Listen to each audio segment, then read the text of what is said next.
Welcome, you're watching Kaleidoscope Srilanka Life News Capsule. The stock market has always been a barometer of an economy's health, a leading indicator in fact. With elections around the corner, our economy is being subjected to various changes with fiscal consolidation, low inflation and low money printing. But there's little room for error right now and the stock market is perceiving a downturn. Capital Alliance Securities Head of Research Trisha Peries gives a quick analysis of where the market is heading. So what are the sentiments driving the stock market at the moment given the impending elections? A lot of it is of course risk. They've come from a mode of wait and see, which is what we were a couple of months ago. Now it's a lot more fear driving the market, right? Because if you look at the economic fundamentals and the broad economic activity indicators, they're all really moving in a very positive direction, right? GDP growth, we're looking at it being 3.5 to 4% this year. This is coming out of 2 years of negative GDP growth. Inflation has been very low. In fact, we're going below the IMF's targeted levels. In terms of the fiscal side of things, on the primary surplus, we've already overachieved the 2024 target for this year by the middle of the year. That's on the fiscal side, and even on the external side, the current account is in a surplus because tourism and remittances have been a lot better, right? So all modes of economic indicators are very positive. So this should obviously be signal, but right now the risk of change in policy is overriding all those positive fundamental indicators, and that's what you're seeing. And if you're looking at it even in the last 20 years of presidential elections and how the stock market has actually performed, stock market has actually moved up in the 6 months towards an election. The reaction afterwards is of course very different, but it typically moves up or at least flattens out, and there's a lot more certainty at this point.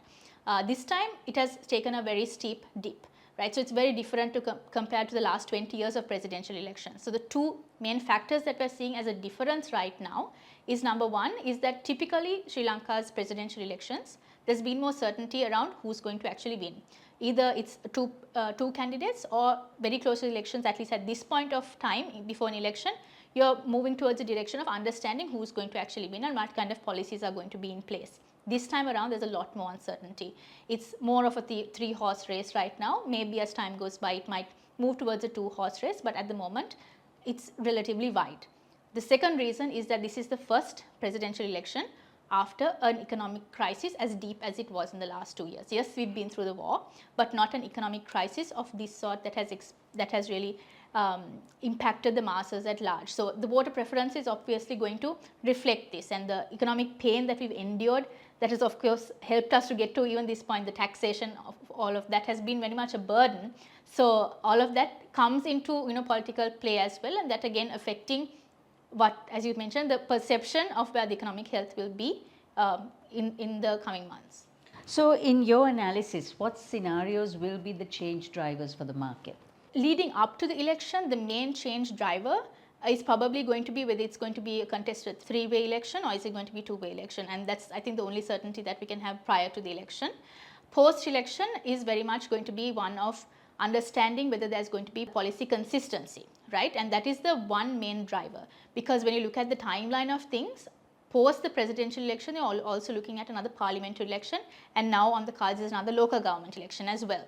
So being able to understand which party is going to take a majority even within that is going to be another question that people have, right? So there can be a little bit of volatility. So the only positive change factor is really if there is going to be policy consistency. If that is established, that can be a very strong positive change, but other than that, it's going to be a little bit difficult. I mean, if there is kind of rhetoric around the fact that we're going to stick with the IMF program, we're going to continue on this path, our external debt restructure will finally get finalized, it's already been delayed so much.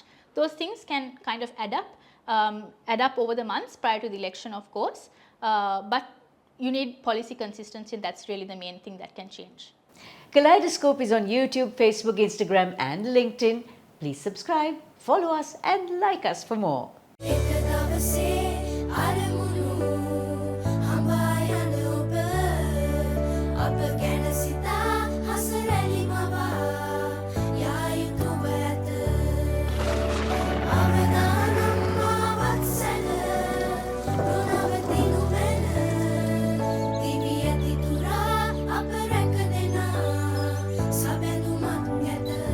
You focus on your goals. We will take care of the risks. Srilanka Life.